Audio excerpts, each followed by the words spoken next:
लंबन विधि या अंग्रेजी में पैरेलैक्स मेथड कहते हैं। यह लंबाई को मापने की, दूरी को मापने की एक अप्रत्यक्ष विधि है। क्या है उसको जान। पैरेलैक्स मेथड हिंदी में लंबन विधि। प्रेक्षक की स्थिति में परिवर्तन होने पर ऑब्जर्वर की पोजीशन में चेंज करें। किसी वस्तु की स्थिति में उसकी पृष्ठभूमि के सापेक्ष आभासी परिवर्तन को लंबन कहते हैं। कह रहा है कोई ऑब्जर्वर है, किसी वस्तु को देख रहा है और ऑब्जर्वर अपनी स्थिति को बदल के फिर उस वस्तु को देख रहा है, तो उसकी स्थिति में आभासी परिवर्तन होता है। वो वास्तव में बदलती नहीं उसकी स्थिति, लेकिन ऐसा मालूम पड़ता है दो जगहों से देखने पर कि उसकी स्थिति पृष्ठभूमि के सापेक्ष बदल रही है। ये जो बदलाव उसकी स्थिति में मालूम पड़ता है उसी को हम लंबन कहते हैं। प्रेक्षक की ये जो दो स्थितियां हैं उसके बीच की दूरी को हम आधार या बेसिस कहते हैं। क्योंकि वस्तु की स्थिति नहीं बदल रही है, दो जगहों से उसकी डायरेक्शन की वजह जो कोण बनता है, डायरेक्शनल एंगल जो बनता है, उन दो स्थितियों से वस्तु पर उस कोण को हम लंबन कोण या पैरेलैक्स एंगल कहते हैं। जैसे इसको एग्जाम्पल से इस तरह समझना हो कि मान लीजिए कोई वस्तु है, वो हम मान लीजिए दीवार है, दीवार के सापेक्ष किसी वस्तु को हम देख रहे हैं और उस वस्तु को हम पहले बाईं आंख बंद करके दाहिनी आंख से देख रहे हैं, तो उसकी स्थिति कहीं पर है। फिर दाहिनी आंख बंद करके उसको बाईं आंख से देख रहे हैं, उसकी स्थिति उस पृष्ठभूमि के सापेक्ष बदलती हुई मालूम पड़ेगी। ये जो स्थिति में बदलाव है उसकी, उसी को हम लंबन कहते हैं। और इन आंखों के बीच की जो इस केस में दूरी होगी उसको हम आधार कहेंगे। और ये आंखें जो कोण उस पर बनाती हैं उस वस्तु पर, उसको हम लंबन कोण कहते हैं। जैसे उदाहरण के तौर पे मान लीजिए कि एक हमारा पृष्ठभूमि है और कोई वस्तु को जो यहाँ पर है, यहाँ हम कहीं से देख रहे हैं तो यहाँ मालूम पड़ेगी, और कहाँ से देख रहे हैं, मान लीजिए कि हम इस वन पोजीशन से इसको देख रहे हैं और ये यहाँ पृष्ठभूमि के सापेक्ष ए पर मालूम पड़ेगी, ए पर। इसको हमने यहाँ से देखा।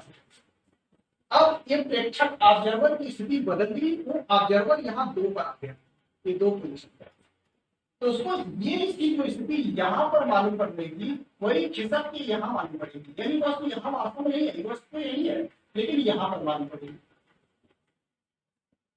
ये जो उसकी स्थिति में इस पृष्ठभूमि के सापेक्ष उसकी स्थिति में जो बदलाव हुआ, चेंज हुआ, जो परिवर्तन हुआ, इसी परिवर्तन को हम लंबन कहते हैं, लंबन। और प्रेक्षक की ये जो स्थितियां हैं वस्तु तो यहीं पर है, जहां पर थी वहीं पर।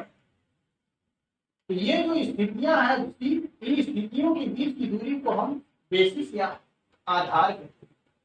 तथा ये दो स्थितियां इस वस्तु पर जो एंगल बना रही हैं उस एंगल को हम लंबन कोण करते हैं, पैरेलैक्स एंगल करते हैं। तो इसकी सहायता से, इस तरीके की सहायता से हम वस्तु की दूरी निकालते हैं। कैसे निकालते हैं? अगर ये कोण हमें मालूम है थीटा, तो ये अगर हमने कहा कि ये दूरी दी है, तो इस कोण के लिए ये आपका हम कहेंगे कि लगभग चाप के बराबर है। कोण बराबर हो जाएगा चाप बटे त्रिज्या, थीटा बराबर हो जाएगा चाप आपका ये बी हुआ और बटे त्रिज्या ये दूरी हो गई डी। तो अगर डी निकालना होगा तो डी बराबर हो जाएगा बी बटे थीटा। तो अगर डी और थीटा हमें मालूम है तो हम इसकी सहायता से ये डिस्टेंस को कैलकुलेट कर सकते हैं। लेकिन ये जो थीटा लंबन कोण है इसका मान हमें मालूम होना चाहिए। ये इतना छोटा ना हो, जीरो ना हो कि हम इसको मेजर न कर सके, बहुत कुछ ना हो, क्योंकि जब बहुत दूरी ज्यादा होगी थीटा का मान कम होता है। तो जैसे ग्रहों और स्टार की दूरी बहुत अधिक होती है, तब हम ये जब थीटा माप नहीं पाते हैं, थीटा जीरो के करीब होता है, तब ये दूरियां हम माप नहीं पाते हैं। तो उसके लिए हम करते क्या है, उसके लिए हम ये करते हैं कि जैसे मान लीजिए कि कोई ग्रह बहुत दूर है, जैसे ये यहाँ पर कोई प्लैनेट है, हम यहाँ से ऑब्जर्व इसको कर रहे हैं, पृथ्वी पर एक पोजीशन से ऑब्जर्व कर रहे हैं। यहाँ पर ये पृथ्वी पर उसकी एक पोजीशन है जहां से हम उसको देखा। अब इससे बहुत दूर कोई स्टार यहाँ पर, उसकी स्थिति को भी यहाँ से मेजर कर रहे हैं और इन दोनों के बीच एक कोण जो है उसको हम मेजर कर रहे हैं। फिर हम यहाँ से कुछ दूर यहाँ पर आ जा रहे हैं, फिर यहाँ से इसकी स्थिति को देख रहे हैं और इस स्टार की स्थिति चूंकि बहुत दूर है तो उसकी स्थिति में कोई परिवर्तन नहीं हो रहा, इसको फिर यहाँ से देख रहे हैं और एंगल मेजर कर रहे हैं। ये मान लीजिए 5, तो फाइव और फाइव का जोड़िए, फाइव वन प्लस फाइव हो गया है।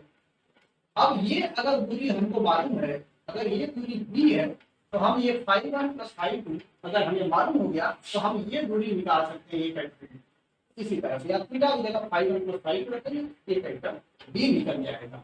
तो इस तरह से हम लंबन विधि की सहायता से दूरियों को क्या कर लेते हैं, कैलकुलेट कर लेते हैं।